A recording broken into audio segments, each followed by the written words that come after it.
वो कैसे बढ़ा? हमने 6 दिन काम करना है, 7वें दिन प्रभु के भवन में हाजिरी लगानी है।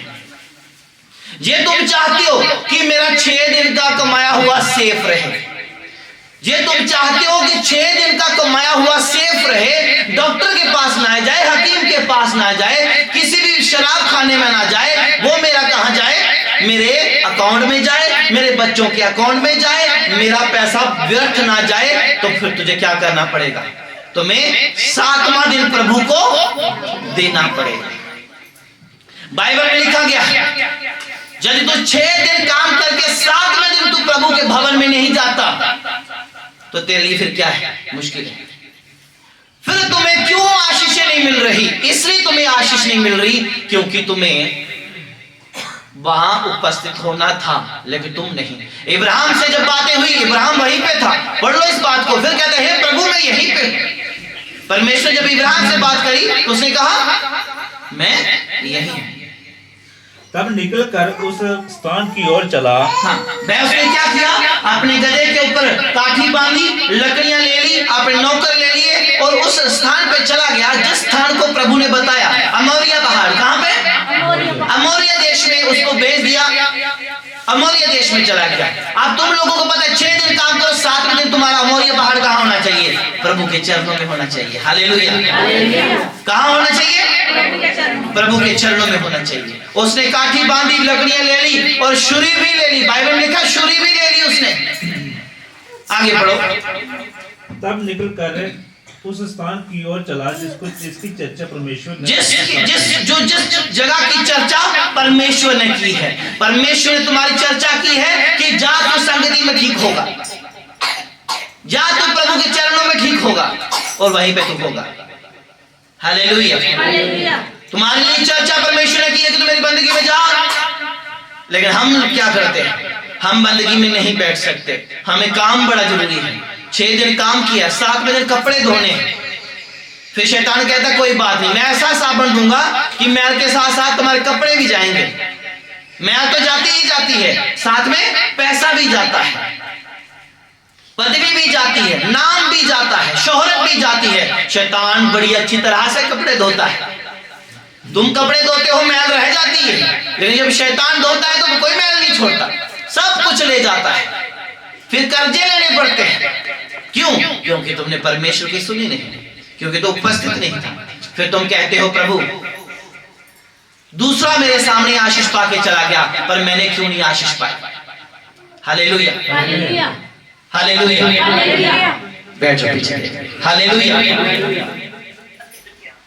ये चीज बहुत जरूरी है कि 6 दिन तू काम कर, 7वें दिन प्रभु की उपस्थिति में जा, और जो तुम्हें प्रभु बताता है वो तुम्हें करना चाहिए। बाइबल में लिखा गया कि तुम्हें देने से बरकतें मिलती हैं। क्या मिलती हैं? देने से बरकतें मिलती हैं, बरकत नहीं मिलती। प्रभु कहता है, वचन में लिखा गया है, वह परमेश्वर देने से क्या करता है? रास्ते खोलता है। और दूसरी बात क्या है? प्रभु तुम्हें बड़े लोगों के बीच में बिठाता है। हालेलुया। नीति वचन उसका 16वां अध्याय निकालो। नीति वचन उसका 16वां अध्याय। बड़े ध्यान से सुनना मेरे अजीजों। यदि आप जो आपने सुन लिया ना, तो तुम्हें परमेश्वर कह रहा है मैं तेरे मन की हर बातों को जानता हूं, तेरे मन की हर परेशानी को परमेश्वर जानता है। तो मैं सच कहता हूं, पहली बार आए हो, मन नहीं लग रहा, दूसरी बार तुम्हें प्रभु खींच के ले आएगा और जब तुम्हारे जीवन में चमत्कार होगा। हालेलुया। तुम थक चुके हो, तेरा मन की बातें तुम बताना चाहते हो, लेकिन तेरे ऊपर दबाव है, बोझ है, तू क्या कर रहा है? एक स्ट्रगल वाली लाइफ जी रहा है, परेशान हो चुका है। याद रखना, तू सहारा लेता है अपने आप को खुश करने के लिए कि मैं इसका सहारा ले लूं तो खुश हो जाऊंगा। सुन, तुझे सहारा लेने से खुशी नहीं मिलेगी, लेकिन तेरे अंदर जो व्याकुलपन है उसे बाहर निकालना जरूरी है। मैं किसी से बात कर रहा हूं, मुझे नहीं पता मैं किससे बात कर रहा हूं, प्रभु मुझे बता रहे हैं कि मैं किसी से बात कर रहा हूं। हे मेरे बेटे, हे मेरी बेटी, तेरे बोझ को मैं जानता हूं। हे मेरी बेटी, तू बोझ के नीचे है, तू एक कठिन जिंदगी जी रहा है। सुन, परमेश्वर तुझसे कह रहा है, हे मेरे बेटे, हे मेरी बेटी, तेरा बोझ हल्का हो जाएगा, तेरा बोझ हल्का हो जाएगा। तू अपने आप को खुश रखने के लिए बड़े यत्न करता है, बड़े यत्न करती है, तू परेशान है, तेरे ऊपर दबाव डाल दिया गया है। याद रख, परमेश्वर तुझसे कह रहा है, मैं तेरा बोझ हल्का करूंगा, मैं तेरा बोझ हल्का करूंगा। चिंता ना कर। तू अपना दुख किसी को बता नहीं सकती, तू अपना दुख किसी को सुना नहीं सकता। तू अंदर ही अंदर पीस रहा है, तू अंदर ही अंदर दर्द से पीड़ित है। चिंता मत कर, चिंता नहीं करो। इब्राहिम अंदर ही अंदर चिंतित था। वो इस चीज के लिए चिंतित नहीं था कि मेरा पुत्र मर जाएगा, वो इस चीज के लिए चिंतित था कि प्रभु कब मैं बलि चढ़ाऊं। हालेलुया। वो इस बात के लिए चिंतित नहीं था कि मैं प्रभु मैंने अपना बेटा नहीं देना तुझे, प्रभु मेरा बेटा एक ही बेटा है, प्रभु मैं बेटा नहीं तुझे दे सकता, प्रभु वो मुझे 100 साल के बाद पुत्र मिला है, प्रभु मैं तुझे बेटा नहीं बलि चढ़ा सकता। नहीं, इस चीज से वो व्याकुल नहीं था।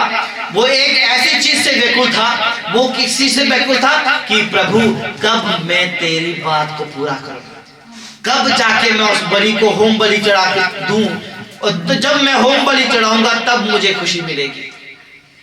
हालेलुया। तब जाके मैं खुश होना है।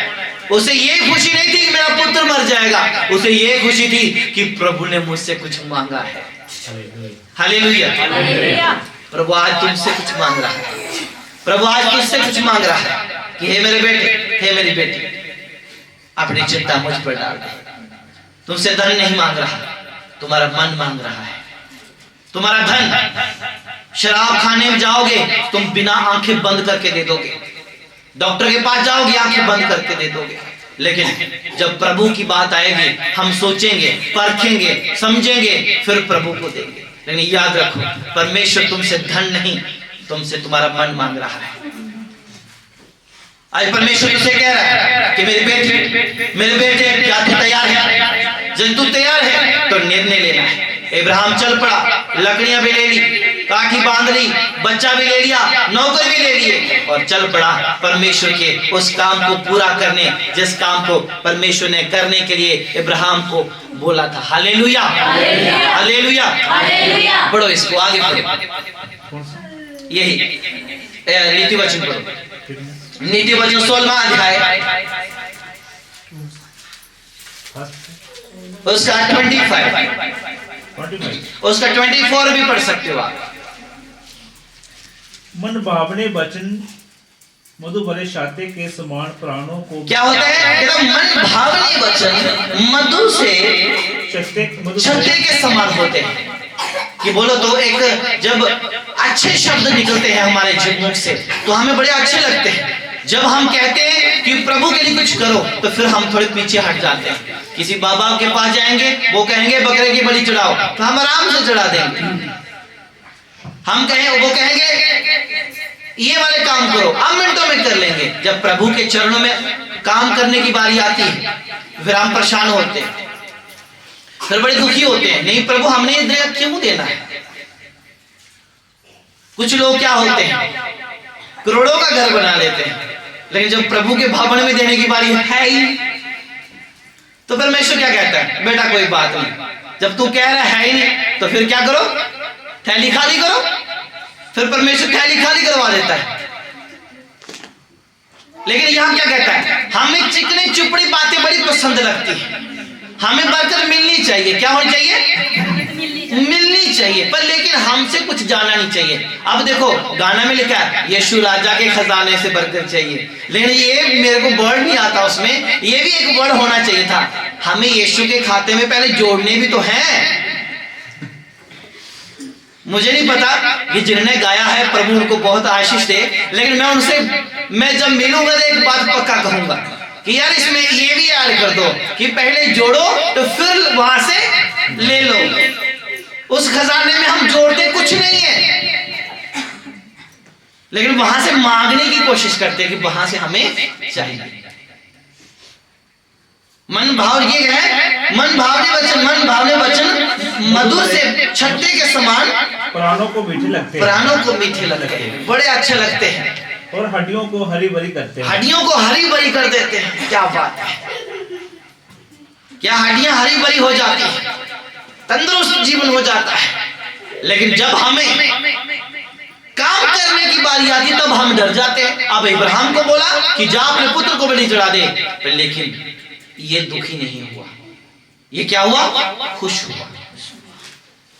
क्या हुआ वहां पे? ये खुश हुआ। अब ये मोरिया पहाड़ पे जब चल पड़ा आगे, उत्पत्ति, इस पे उंगली रखना है यहाँ पे और इसको पढ़ो। तीसरे दिन अब्राहम ने आंखें उठाकर उस स्थान की वह चल पड़ा, लेकिन 3 दिन तक उसने गर्दन नीचे रखे काम करता गया। उसने नहीं देखा ऊपर कुछ भी कि ऊपर भी कुछ है। 3 दिन तक उसने मेहनत के साथ यत्न करके उसने प्रभु की आवाज को पूरा करने के लिए मेहनत करी, लेकिन तीसरे दिन उसने आंख उठा के देखा। क्या देखा? पढ़ो। अब्राहम ने आंखें उठाकर उस स्थान को दूर से देखा। हाँ। उसने अपने सेवकों से कहा, गधे के पास जहीं ठहरे रहो। हाँ। जे लड़का और मैं वहां तक जाएंगे। हालेलुया। उसने क्या कहा कि अपने नौकरों को बोला कि तुम क्या करो, यहीं पे रहो, तुमको ऊपर जाने की जरूरत नहीं है। मैं और मेरा पुत्र जाएंगे, तुम यहीं पे क्या करो, इंतजार करो, तुम्हें वहां जाने की जरूरत नहीं। कुछ लोगों को जबरदस्ती टांग अड़ाने की जरूरत होती है। कुछ लोगों को क्या होती है? जबरदस्ती टांग अड़ाने की क्या होती है? जरूरत हो जाती है। वो जबरदस्ती प्रभु की बात नहीं मानते, अपनी बातों को मनाने की कोशिश करते हैं। अपनी बातें मनाएंगे। आप कुछ दिन पहले एक बहन है, उसके पति को बीपी हाई हो गया, दिल्ली में काम करते हैं वो। जब 4-5 दिन तक उसका बीपी लो नहीं, मतलब लेवल नहीं हुआ, तब तक मुझे फोन करते रहे, प्रार्थना करवाते रहे। जिस दिन बीपी पूरा सेट हो गया, वो भी सेट हो गए, अभी तक कॉल नहीं आई उनकी, महीना हो गया। फिर कहते हैं प्रभु मेरे मन को जानता है, प्रभु मेरी बीमारियों को जानता है, पर ठीक नहीं करेगा। पता क्यों नहीं करेगा? तुमने परमेश्वर को लूटा है, तुमने परमेश्वर को स्वार्थीपन के लिए। मेरे पास यहाँ पे एक व्यक्ति आता था, आप जानते होंगे, 32 साल से लगातार शराब पीता था। 32 साल से, 1 साल से नहीं, 32 साल से। कहते लोग चाय पीते थे सुबह उठ के, पर मैं दारू पीता था। और YouTube पे उसकी गवाही है, आप देख सकते हैं। वो अपनी पत्नी के साथ गवाही दे रहा है। वो कह रहा है मैं 32 साल तक शराब पिया और लोग सुबह चाय पीते थे, मैं दारू पीता था, लेकिन जिस दिन मैं प्रभु के चरणों में आया, 7 हफ्ते लगातार आया, और जब 7वें हफ्ते नहीं, पहले ही हफ्ते में वो दारू छोड़ गया। हालेलुया। और अब उसकी जिंदगी एक सुखाली जिंदगी है, नर्क से बच गया है, नर्क से जिंदगी निकल गई उसकी। अब वो प्रभु के चरणों में जिंदगी है उसकी। फिर भी यदि वो व्यक्ति प्रभु को ना माने, तो बताओ फिर उसके साथ कौन सा सलूक किया जाएगा? वो परमेश्वर जानता है कि ऐसी जिंदगी, अपनी पत्नी को मारना, पीटना, कपड़े फाड़ देना, घर से निकाल देना, घर से आटा चावल बेच देना, बर्तन बेच दिए, हालांकि उस बंदे ने अपने घर के कपड़े भी बेच दिए। और वो व्यक्ति इतना निषेधा था, और परमेश्वर के पास जब वो आया, परमेश्वर ने उसके मन को देखा। हालेलुया। उसके धर्म जात पात को नहीं देखा, उसकी गरीबी को नहीं देखा, लेकिन जब परमेश्वर ने उसके दिल को देखा, और परमेश्वर ने पहले ही हफ्ते उसे एक नर्क की आग से बचा लिया, और वो नशा छोड़ के प्रभु के चरणों में आया। क्या परमेश्वर नहीं देख रहा? देख रहा है, लेकिन तुम वहां पे होना जरूरी हो, बड़ा जरूरी है। तुम्हें वहां पे होना बड़ा जरूरी है। जब तुम्हें आशीष दी जाएगी, तुम वहां पे होना जरूरी है। जब तुम वहां पे नहीं हो, तो तुम्हारी बरकत दूसरा ले जाएगा। हालेलुया। जो तेरी जगह पे बैठा होगा, वो आशीष ले जाएगा। यहाँ पे मर्द बैठते थे इस लाइन में, हमने चेंज कर दिया। जहां पर बैठे हुए मर्दों ने आशीष नहीं पाई, लेकिन जहां पे आज बैठी हुई आप प्रभु की बेटी ने बरकत पा ली। हालेलुया। परिवर्तन जरूरी है, परिवर्तन जरूरी है।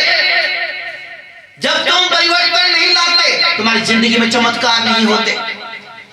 अब ये परमेश्वर के बातों को लेकर चल पड़ा, और तीसरे दिन जब उसने अपनी नजर उठाई, अपने नौकरों को कहा तुम यही रुको, मैं और मेरा पुत्र बलि की लकड़ी लेके हम जाएंगे ऊपर बलि चढ़ाने के लिए। पढ़ो क्या लिखा है।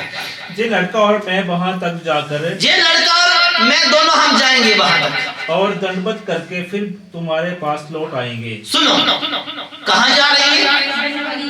लेकिन इसने शब्द क्या कहा? वापस आ जाएंगे दोनों। सुनो, क्या दंडवत करने जा रहे हैं, बलि चढ़ाने जा रहे हैं, लेकिन ये कह रहे हैं हम फिर वापस आएंगे। इसका मतलब है इसको पूरा विश्वास है मेरा परमेश्वर मेरे साथ न्याय करेगा, न्याय नहीं करेगा, मेरे पुत्र को वो मरने नहीं देगा। इसने पहलवास में बोल दिया कि हम जा रहे हैं और वापस भी आएंगे। आगे क्या लिखा है?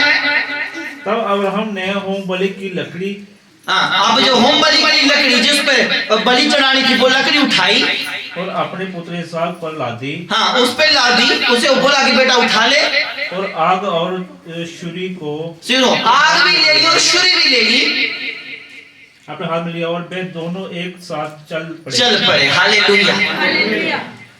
इसहाक ने अपने पिता अब्राहम से कहा, अब उसने बेटे ने पिता से क्वेश्चन पुट किया, हे मेरे पिता। हे मेरे पिता। उसने कहा, हाँ। हे मेरे पुत्र, क्या बात है?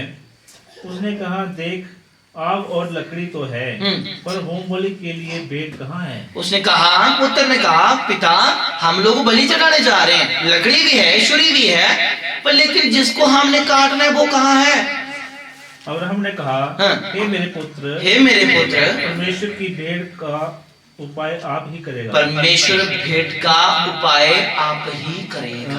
परमेश्वर होम बलि की भेंट का उपाय आप ही खुद करेगा। हालेलुया। मैं सुनो, तुम दुखी हो, लाचार हो, परेशान हो, तुम पूरी दुनिया के चक्कर काट बैठे हो, डॉक्टर कोई नहीं छोड़ा, बाबा कोई नहीं छोड़ा, फकीर कोई नहीं छोड़ा, तंत्र मंत्र वाला कोई नहीं छोड़ा, कोई अच्छा सलाहकार नहीं आपने छोड़ा, कोई सरपंच पंच नहीं छोड़ा जिससे आपका न्याय ना हुआ हो। सब ने आपने अपने न्याय किए, लेकिन तुम्हें चैन नहीं मिला। आज तुम्हें कहता जब तू सच में प्रभु के पास आया है, आई है, तुम्हारे लिए आप परमेश्वर प्रबंध करेगा, तुम्हारी जिंदगी को सफल बनाएगा। तुम्हारी जिंदगी को क्या बनाएगा? सफल बनाएगा। तुम्हारे लिए आप प्रबंध करेगा वो। तुम्हें कुछ करने की जरूरत नहीं है, बस तुम्हें प्रभु के चरणों में सामने रहने की जरूरत है। हालेलुया। तुम्हें प्रभु के सामने रहने की जरूरत है। तुम यदि प्रभु के सामने होंगे तो प्रभु तेरे लिए आप प्रबंध करेगा, तेरे लिए आप वो क्या करेगा? मुहैया करेगा। तुम्हें स्ट्रगल करने की जरूरत नहीं है, तुम्हें जगह जगह भागने की जरूरत नहीं है, तुम्हारे लिए आप वो प्रबंध करेगा यदि तुम्हें विश्वास है। यदि तुम्हें विश्वास है, तुम्हें विश्वास नहीं तो चमत्कार नहीं। बाइबल कहती है तेरे विश्वास ने तेरे लिए चमत्कार किया। हालेलुया। तेरे विश्वास ने तेरे लिए चमत्कार किया मेरे अजीजों। तुम्हारे लिए आप प्रबंध करेगा।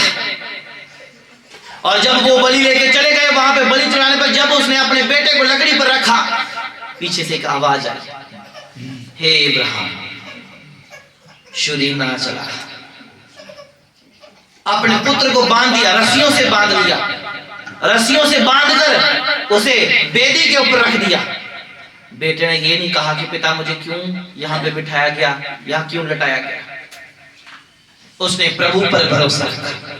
जैसे इब्राहिम ने अपने पुत्र पर छुरी बढ़ाई, परमेश्वर के दूत ने कहा, हे इब्राहिम, तू अपने पुत्र पर छुरी नहीं चलाना, तेरे लिए वह प्रबंध करेगा परमेश्वर। उसने झाड़ी के पीछे देखा, एक भेड़ का बच्चा उसमें फंसा हुआ था। वो उसको लेकर आए, उस पुत्र को उस बलि से नीचे उतारा, उस वेदी के ऊपर उस बलि को वध करके चढ़ाया, और वह उस जगह का नाम पड़ा यहोवा यीरे। उस जगह का नाम क्या पड़ा? यहोवा यीरे। यहोवा यीरे का मतलब है प्रभु तेरे लिए प्रबंध करेगा। तो मैं आज तुम्हें कहता, प्रभु तेरे लिए प्रबंध करेगा, वो यहोवा यीरे तेरे लिए प्रबंध करेगा, लेकिन तुम्हें पहले प्रभु की सुननी है और उसके सामने उपस्थित रहना है।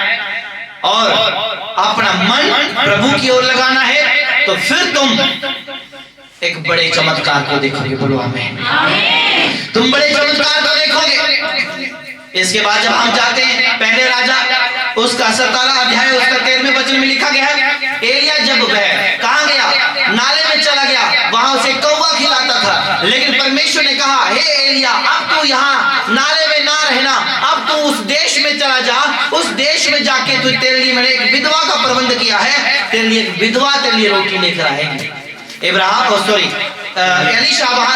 वहां से चला गया और उस विधवा के पास गया, और उसका 13वें वचन में लिखा गया है कि एलिया ने उससे कहा, मत डर, जाकर अपनी बात के अनुसार कर। हालेलुया। एलिया ने उससे कहा, मत डर, जाकर अपनी बात के अनुसार कर, परंतु पहले मेरे लिए एक छोटी सी रोटी बनाकर मेरे पास ले आ। कह रहे कि छोटी सी रोटी मेरे लिए बना कर लिया, क्योंकि वो विधवा और उसका बेटा मरने पर थे। उस देश में अकाल पड़ा हुआ था। आपकी लाइफ में अकाल पड़ा है, आप कमाते हैं, बरकत नहीं है, पति और पत्नी की बनती नहीं है, पति और पत्नी लड़ाई झगड़े में, बच्चे आपके कहने के अंदर नहीं, वो भी एक अकाल जैसा है, आप परेशान हैं।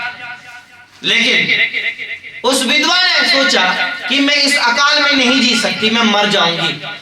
एलिया ने उसे कहा, मुझे रोटी चाहिए। उसने कहा, मेरे पास तो कुछ नहीं जो तुझे मैं खिलाऊं, बट थोड़ा सा आटा है, थोड़ा सा तेल है, जिसमें जहर डाल के हम लोग थोड़ी सी रोटी खा के मरने वाले हैं। क्या करने वाले हैं? मरने वाले हैं। उसने कहा, मरना बाद में, पहले तुम मेरे लिए बना के लिया। हालेलुया। वो कहते तो पहले अपनी बात के अनुसार कर, मरना बाद में। तुम नहीं मर जाओगे, तुम्हारी बीमारी तुम्हें नहीं मार सकती यदि तुम प्रभु के साथ हो तो। मुझे मेरी बीमारी ने नहीं मारा, और जिस बीमारी ने मुझे मार डाला, फिर मुर्दों में से जी उठा। हालेलुया। मुझे मेरी बीमारी ने मार डाला, मुर्दा हो गया, लेकिन फिर प्रभु ने इस मुर्दे को जिंदा किया। आज मैं आपके बीच में उसका प्रचार कर रहा हूं। हालेलुया। ये नहीं प्रभु चंगा करता तो शायद आज मुझे मरे हुए कम से कम 20 साल हो जाना, 20 साल तो हो जाते, मेरे घर वाले भूल जाते, मेरे लोग मुझे भूल जाते, कोई डैश नाम का व्यक्ति रहता है, लेकिन नहीं, प्रभु ने मेरे लिए मुहैया किया। हालेलुया। मेरे लिए प्रबंध किया। मेरे अजीजों, परेशान मत हो जाओ, पढ़े लिखे हो, जॉब नहीं मिल रही, प्रभु तेरे लिए मुहैया करेगा। शादीशुदा हो, बच्चे नहीं हो रहे, प्रभु तुम्हारे लिए मुहैया करेगा। यदि शादीशुदा हो, तुम्हारा परिवार नहीं बस रहा, चिंता मत करो, प्रभु तेरा परिवार बसाएगा। शैतान के ग्रस्त हो, चिंता मत करो, प्रभु तुम्हारे लिए मुहैया करेगा चंगाई का। चिंता मत करो, गरीबी में हो, चिंता मत करो, तुम्हारे लिए परमेश्वर मुहैया करेगा। प्रभु तेरे दिल को जानता है, तेरे मन को जानता है। हे मेरे भाई, हे मेरी बहन, तू प्रभु के मन की बातों को सुन ले। उसकी मन की बातें ये है, उसने कहा, तू बस अपनी बात के अनुसार कर, और जो तुझे मैंने कहा वो कर, डर मत। मैं तुम्हें कह रहा हूँ, डरो मत, संगति में आओ, सेवा करो, सेवा भाव का मन रखो, संगति में बने रहो, प्रार्थना करो, वचन पढ़ो, विश्वास रखो।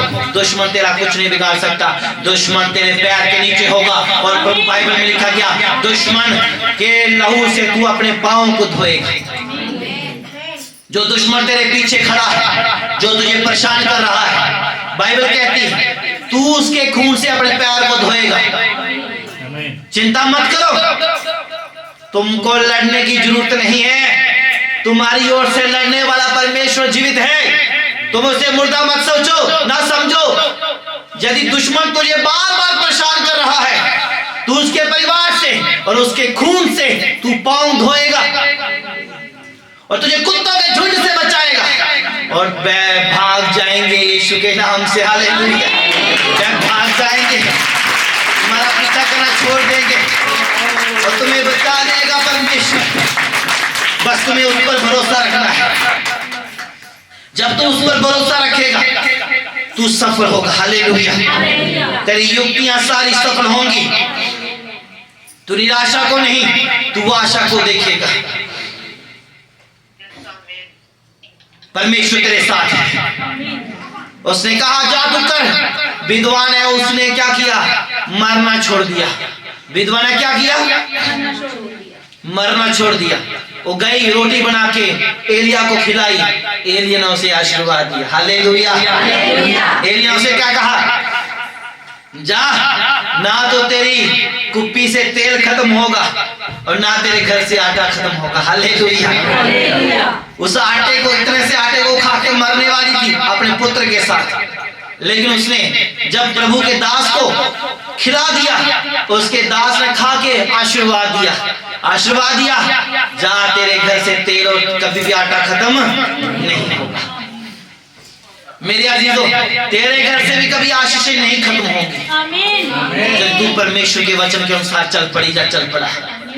तेरी लाइफ अच्छी हो जाएगी, तो विजय होगा यीशु के नाम से, तो विजय होगा यीशु के नाम से। आज परमेश्वर तेरे मन को जानता है और वो कह रहा है, हे मेरी बेटी, हे मेरे बेटे, मैं तेरे मन को जानता, मैं तेरे मन की बातों को जानता, चिंता ना कर, मैं तेरे साथ, मैं तुझे रोने नहीं दूंगा। अपना मन खोल दे, आज अपने हाथों को उठाओ, परमेश्वर से कहो कि हे प्रभु मैं तैयार हूं, हे प्रभु मैं तैयार हूं,